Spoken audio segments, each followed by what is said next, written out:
paulit-ulit lang naman. Lahat ng mga congressman na ngayon, nananawagan na ibaba ang value-added tax. Yung kailangan nating kumbinsihin ay hindi sa Kongreso. Ang kailangan nating kumbinsihin ay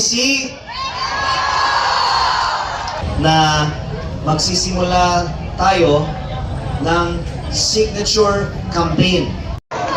Sino po dito ay hindi taga Batangas? Sino naman dito ay taga Batangas? Kaya dapat kung ibababa ang VAT, ang unang makinabang ang mga Batanggenyo, no? Kaya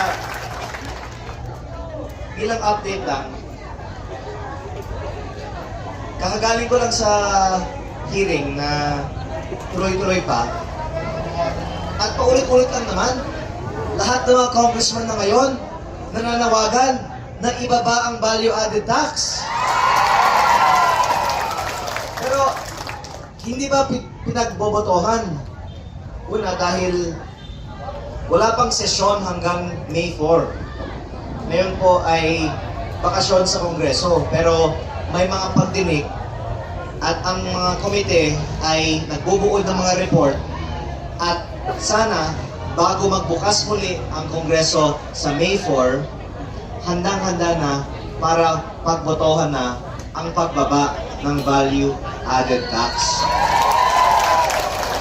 Pero wala pang katiyakan kasi sinasabi nila pag-aaralan pa eh. O, sabi nila, di ba? O. Pero, ang iisip ko kasi, yung kailangan nating kumbinsihin ay hindi sa Kongreso. Ang kailangan nating kumbinsihin ay Bakit alam ninyo? Oh, wala naman sa Quezon City yung kailangan nating kumbinsihin. Nasaan ba siya? Alam nyo, hindi ko alam noon na ang lahat pala ng mga congressman, kasama na ng ibang mga miyembro ng kabinete, ay sumusuporta na sa pagbaba ng VAT. Kaya tayo nagtipon-tipon dito sa Maynila dahil akala ko dito tayo dapat manawagan. Pero mas practical na rin para sa iba sa atin dito na ipagpatuloy natin ang ating paglalaban para sa pag-aproba ng pagbaba ng VAT sa lalong madaling panahon para sa mga taga Batangas mismo sa ating lalawigan ng Batangas. Kaya mananatili pa ang ating mga pagtitipon dito. Lalong-lalo po may mga kasama tayo naman na taga rito. Pero bukas, pupunta din ako sa ating distrito para makipag-usap na rin sa ating mga leaders sa mga iba't ibang bayan. Nagbibigay lang ako ng advance information sa inyo na magsisimula tayo ng signature campaign para hindi lang ang mga kasama natin dito ay maaaring magpahayag ng kanilang suporta para pababain ang value-added tax, pero para kahit sino sa ating mga bayan ay pwedeng magpahayag din ng kanilang suporta. At syempre, ito po ay magawa natin din sa tulong ng ating mga leaders sa ating mga bayan. At sana, dahil sa pangangampanya ng ating mga leaders, as much as possible, ang buong unang distrito ng Batangas ay peperma ng kanilang suporta para sa pagbaba ng value-added tax.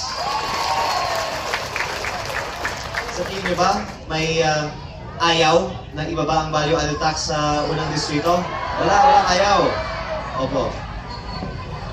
Opo. Kaya, kung walang ayaw, lalong maganda. ipakita natin na lahat naman ng mga Pilipino ay may gustong ibaba ang value-added tax.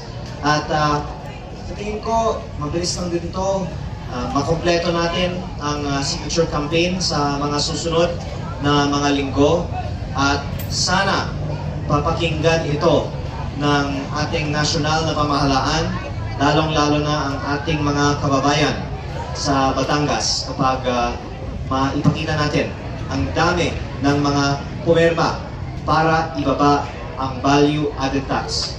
At ako po ay puno ng pag-asa na ang ipinaglalaban natin dito sa Liwasang Bonifacio at sa Kongreso ay magtatagumpay, at pag yan ay mangyayari, pwede natin ipagmalaki na tayo na nagtsaga dito ng ngayon 1 linggo na at nagtungo sa Kongreso ng 2 beses na, ay naging bahagi ng isang makasaysayang kampanya para ibaba ang value-added tax para sa pakinabang ng buong Pilipinas.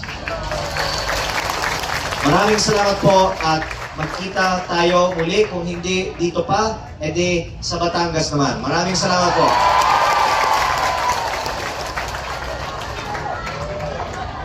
Maraming salamat po, Congressman Leandro Ligarda Leviste.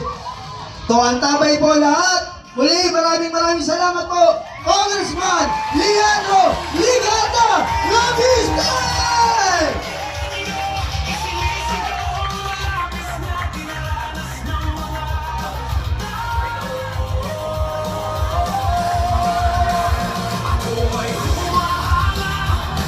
Congressman Leandro, siya ay sandigan ng buong unang distrito.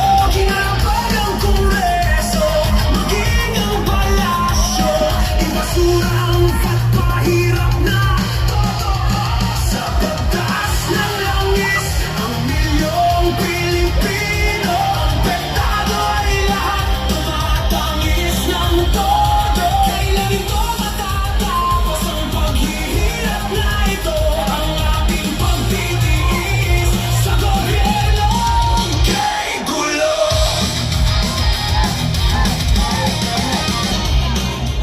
Palakpakan naman po natin ang Mayor, Vice Mayor ng Taal, Vice Mayor Maynel Villano!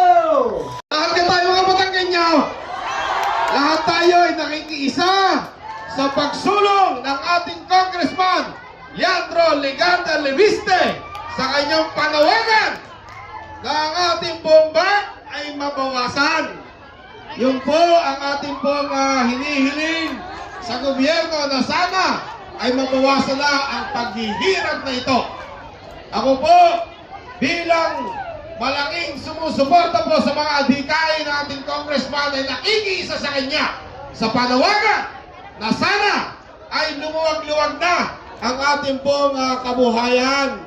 Marami na po doon sa atin na hirap na rin ang ating pong mga drivers, mga tricycle drivers, mga jeepney drivers at mga bus, lahat po. Kaya po, kaisa po ninyo ako sa panawagan na maging maayos na po. At alam ko, Congressman, ilang araw na lang siguro magbobotohan na. Okay? Maraming salamat po at asahan po ninyo na ako ay kaisa ng mga Batanggenyo sa pagsusulong ng mababang bat. Salamat po. Maraming salamat po, Vice Mayor. Thank you.